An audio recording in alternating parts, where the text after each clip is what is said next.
예, 오늘 말씀의 제목은 표적이 보이지 않으나 믿음을 지키겠습니다 라는 제목으로 은혜를 나누려고 합니다. 오늘의 시는요, 괴로운 환경을 맞이한 한 인물이 하나님 앞에 기도함으로 마음을 다스리는 장면을 담고 있습니다. 아니, 이 인물은요, 개인적인 괴로움이 아니라 국가적 괴로움을 이야기하고 있는 것입니다. 왜냐하면요, 오늘 성소가 파괴됐다는 그 사건은요, 아마 바벨론 제국에 의해 성전이 파괴되었던 BC 586년의 국가 멸망의 상황을 담고 있기 때문입니다. 우리나라에도요, 윤동주 시인의 별 해는 밤이나 이상하 시인의 빼앗긴 들에도 봄은 오는가 같은 시가 있죠. 이 시를 읽어보면 부끄러움과 고통이 가득해요. 그런데 이게 개인적 괴로움이 아니에요. 나라를 잃은 서름을 공동체가 공유하는 경험을 그 시를 통해서 제시한 겁니다. 이 경험을 우리가 해봤기 때문에 우리는 이 시를 통한 괴로움의 정서를 어느 정도 이해할 수 있으리라 생각이 듭니다. 오늘 본문은요, 이 고통스러운 상황을 바라보며 괴로워하는 애가의 성격을 가지고 있습니다. 시인은 오늘의 말씀을 읊으며 이 상황 속에서 마음을 어떻게 지켜가는지 우리에게 이야기해주고 있어요. 시편 74편에 보면 제목이 뭐라 돼 있어요? 아삽의 맞쓰기리라 돼 있어요. 맞쓰기라는 단어는 교훈이라는 뜻입니다. 그런데 오늘 말씀 읽어보면요, 이 말씀은 우리를 쉽사리 가르치려 들지 않습니다. 다만 고통 가운데 신앙인으로 할 수 있는 것이 무엇인지 모범을 보임으로써 우리에게 교훈을 주는 것입니다. 기독교의 가르침은 기본적으로 모범적인 성격을 띠고 있습니다. 우리 예수님께서도요, 가르치신 모든 것을 십자가에서 모범을 보이심으로 완성시켰죠. 원수를 사랑하라고 가르치시면서 주님은 하나님과 원수된 우리를 십자가에서 못 박혀서 화목제물이 되셔서 대신 형벌을 받으면서까지 용서를 선택하셨습니다. 원수 사랑하라는 거 이 앞에서 우리가 가능한 거예요. 그리고 먹을 거 입을 거 걱정하지 말라. 하나님이 다 먹이시고 입으시니까 너희는 그의 나라와 그의 의를 구하라 말씀하셨어요. 근데 이것도 주님이 구름 위에서 말씀하지 않았습니다. 사람이 떡으로만 사는 것이 아니라 하나님의 입에서 나오는 모든 말씀으로 사는 것이라. 이 말씀이 언제 나왔느냐? 예수님이 40일을 굶을 때. 사람이 40일을 굶으면 죽으냐 사냐 하거든요. 그 한시라도 영양이 들어가지 않으면 이제 죽음이 위험한 상태에 있어도 예수님께서는 사람은 그래도 떡으로 사는 것이 아니다, 이렇게 말씀하는 것입니다. 그래서 예수님께서 주시는 교훈에는 모범이 담겨 있습니다. 내가 너희를 사랑한 것 같이 너희도 서로 사랑하라. 베드로전서 5장 3절에는 다스리는 자들, 가르치는 자들을 향해 베드로가 이렇게 이야기해요. 맡은 자들에게는 주장하는 자세를 하지 말고 양무리의 본이 되라.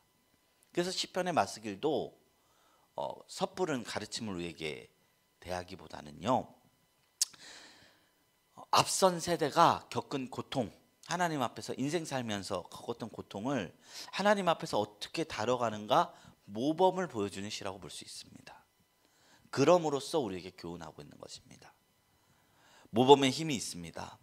제가 신학을 결심했지만 너무 어린 나이에 결심하다 보니까 직책과 신앙이 따로 노는 시기가 있어요. 지금도 그런 면이 있지만 어떨 때는 제가 전도사인 시절에 기독교 신앙에 대해서 회의감을 들었던 기간이 있었습니다.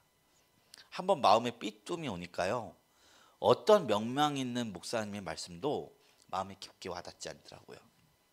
오히려 청산유수처럼 말하는 분들 보면 보기가 싫어요. 속으로는 사람이 참 담백하지 않구나. 말을 잘하는 것은 재능의 영역인데 저걸 진실된 신앙이라고 말할 수 있을까 싶어요. 그런데도 제가 그 가운데서 그 위기를 뛰어넘을 수 있었던 이유는 모범을 보이는 분들을 신앙생활에서 많이 만났기 때문입니다. 만나는 성도님들의 신앙이 너무 경이로운 겁니다. 자녀를 잃은 고통 속에서도 하나님 앞에 나와서 매일 기도하는 권사님, 다음 세대를 길러내는 권사님을 만난 적도 있고요. 바쁜 직장 생활에 시간이 없을 텐데도 삼성 부장 출신입니다. 엄청 시간 없었겠죠. 그런데도 내색 하나 없이 아이들을 섬기고 가정 굳은 일을 마다하지 않은 부장선생님도 만난 적이 있어요. 인생에서 시시각각 찾아오는 수많은 짐에도 불구하고 신앙의 힘으로 대면하고 견디는 것을 바라볼 때, 아, 저게 신앙의 힘이로구나. 저한테 말로 가르치지 않았음에도 얼마나 신앙의 힘이 위대한가라는 생각을 하게 되는 것입니다. 오늘 시인은요, 성소가 파괴되고 훼손되는 상황 속에서 괴로워합니다. 그러나 그 가운데서 하나님을 찬양하는 모습을 담고 있어요. 크게 구조를 보겠습니다.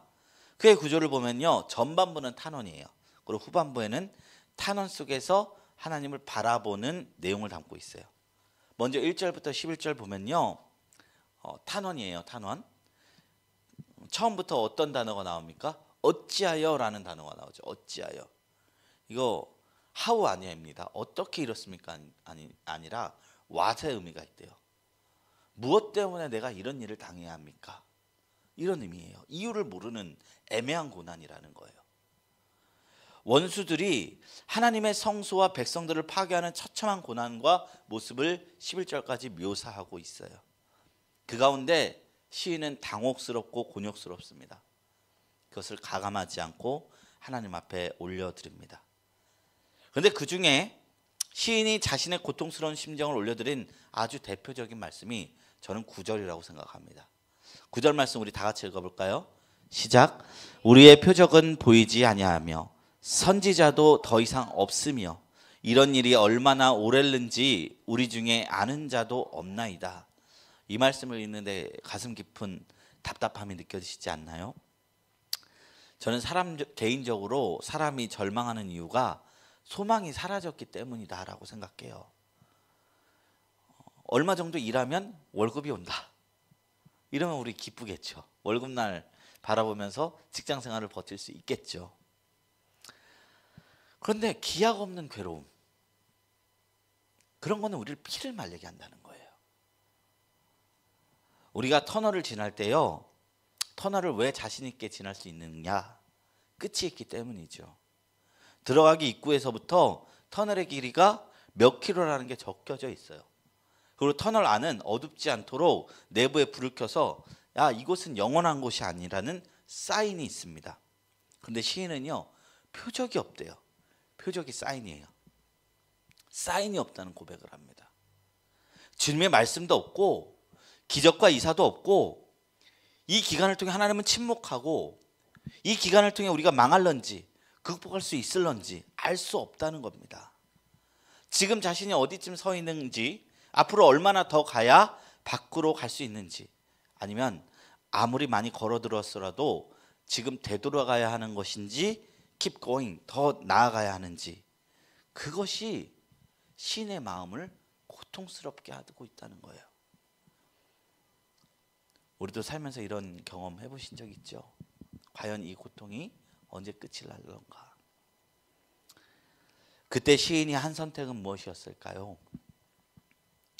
믿음을 지킨 것입니다. 눈에는 아무 증거 보이지 않고 손에는 아무것도 잡히지 않으나 하나님은 나를 구원하실 것이라는 하나님의 성품을 믿고 믿음으로 살아간 것입니다. 12절부터 아삽은요, 믿음의 선포를 합니다. 하나님은 예로부터 나의 왕이시라 사람에게 구원을 베푸셨느니라. 이 두려운 상황에서 그가 한 것은 하나님이 어떤 분인지를 생각한 거예요. 하나님이 어떤 분이셨냐? 일어나셔서 자기 백성을 구원하시고 원수를 갚아주셨던 분이라고 고백하고 있어요.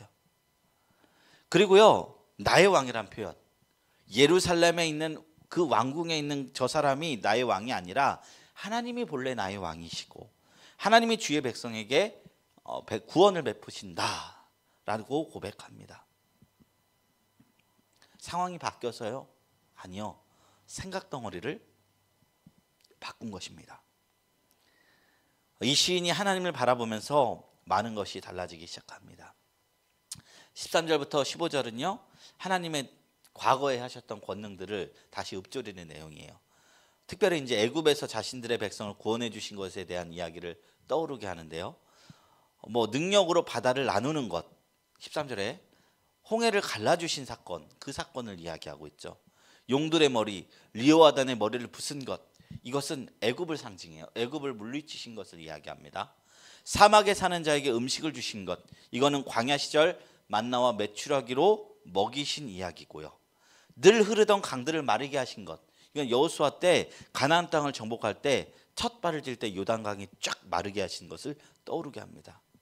아삽은요, 과거를 본 겁니다. 현재가 보이지 않으니까 과거에 하나님께서 어떻게 이스라엘 백성을 이끄셨는지를 기억하는 겁니다. 그리고 하나님께서 천지만물의 주관자이시며 그것을 다스리고 계시는 분이라는 것을 재확인합니다. 그리고 그 사람은 믿기로 선택합니다. 그리고 기도하기로 선택합니다. 우리가 현재가 보이지 않을 때 과거를 보시면 아삽처럼 기도할 수 있어요. 내 삶에서 하나님이 응답해 주셨던 기간, 여기까지 인도하신 하나님 장래에도 인도하지 않으시겠습니까? 그 하나님 믿으면서 하나님이 왜 이런 고난을 허락하셨을까 물으며 기도하고 믿으면 우리는 이 상황을 통해서 우리의 신앙이 더욱더 성장하게 될 줄로 믿습니다. 20절의 표현인데요, 주여 그 언약을 눈여겨보소서라는 말씀이 있어요. 우리가 어떻게 기도할지 모를 때 할 수 있는 최상의 기도가 여기 있다고 생각합니다. 하나님 아버지, 약속 지켜주시옵소서. 하나님은 어떤 분? 신실하신 분, 언약을 지키는 신실하신 분이십니다. 지치고 힘들 때 성도를 다시 회복시키는 것은 언약을 돌아보시는 하나님을 기억하는 일인 것입니다.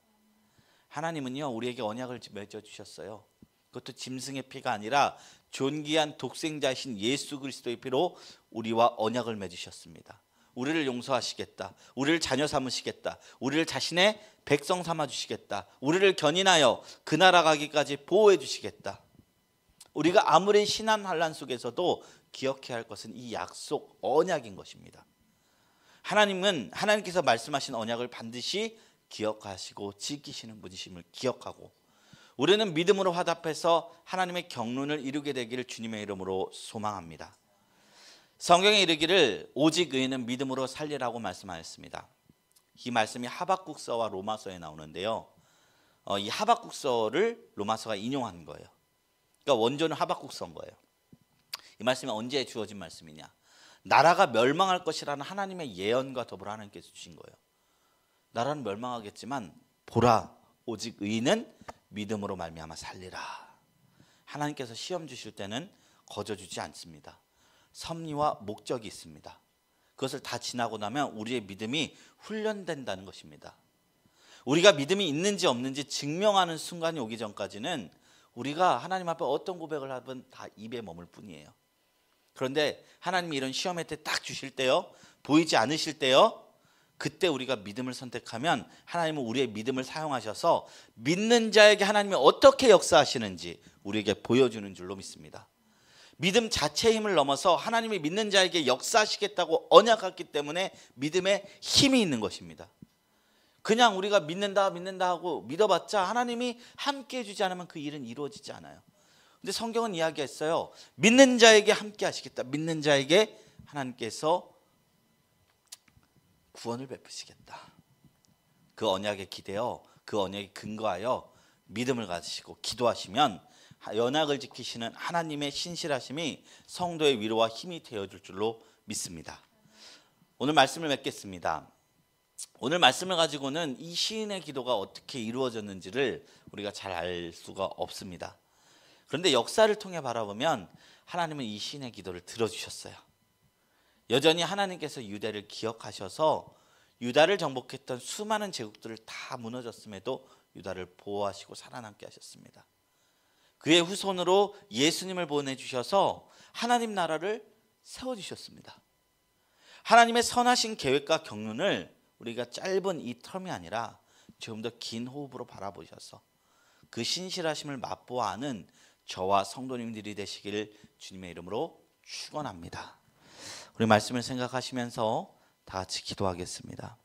하나님, 우리가 말씀 속에서 주님을 바라봅니다. 하나님의 선하신 계획과 경륜을 바라봅니다. 주님의 신실하심을 경험할 수 있도록 우리가 믿음으로 살 수 있도록 붙잡아 주시옵소서. 우리 다 같이 이것을 위해서 통성으로 기도합니다. 걸어가신 하나님 아버지 감사합니다. 아버지라고